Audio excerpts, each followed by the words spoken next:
droga, pati itong mga iyo, putang. You know, if they would ask you how I would describe them, just tell them that the mayor has said you're a fucking shit.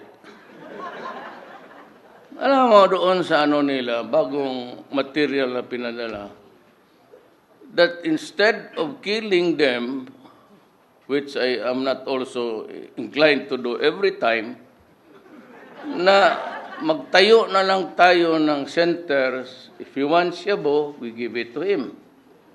Then he wants cocaine, bibigyan rin natin. So there must be some, all over the town, they want to set up clinics and distribute shabu, marijuana, medicinal o ano, para kagaya daw sa kanila doon.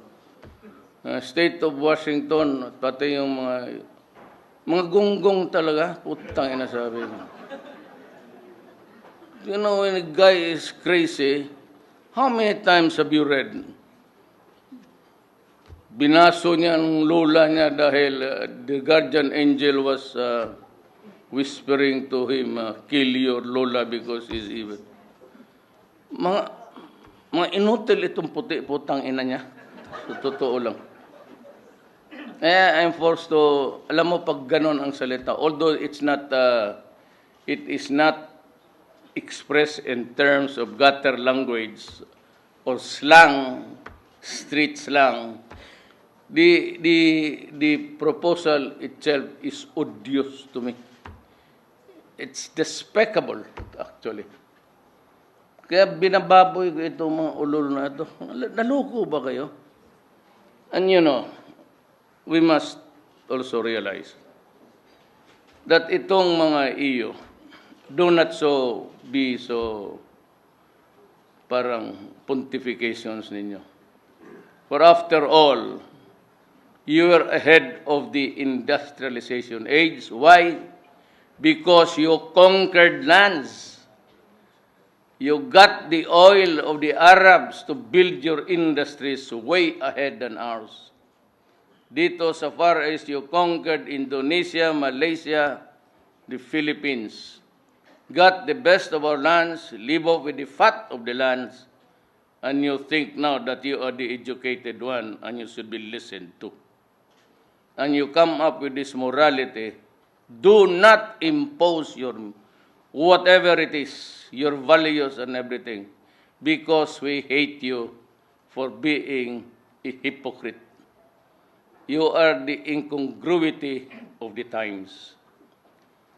Sila noon, pinagpapatay nila in Mindanao, they massacred so many Moro na lumaban. And to think of it, they never conquered Hulo.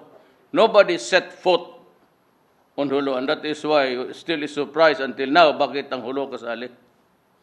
Mindanao, yes. Zamboanga, yes. Ba't walang dumating doon sa Hulo na Katsila? Ang Amerikano. But marami silang minasakir.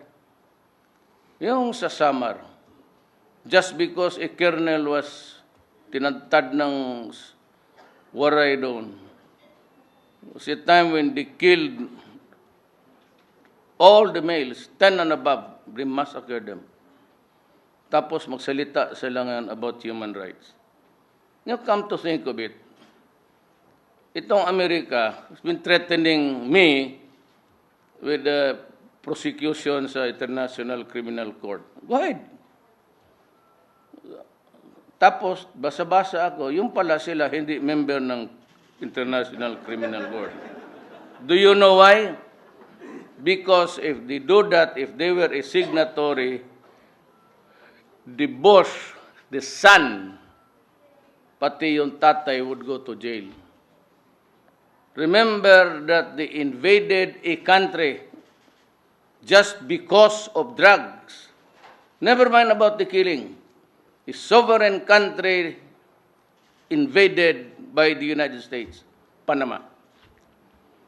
Because sabi nila si Noriega was pumping so many tons of drugs in Then they waged war against the Middle East. Wala namang kasalanan ang mga Muslim doon. But they had yung mga strongman. They did not like Saddam. Then they came up with the pretext that there was weapons of mass destruction, only to find none.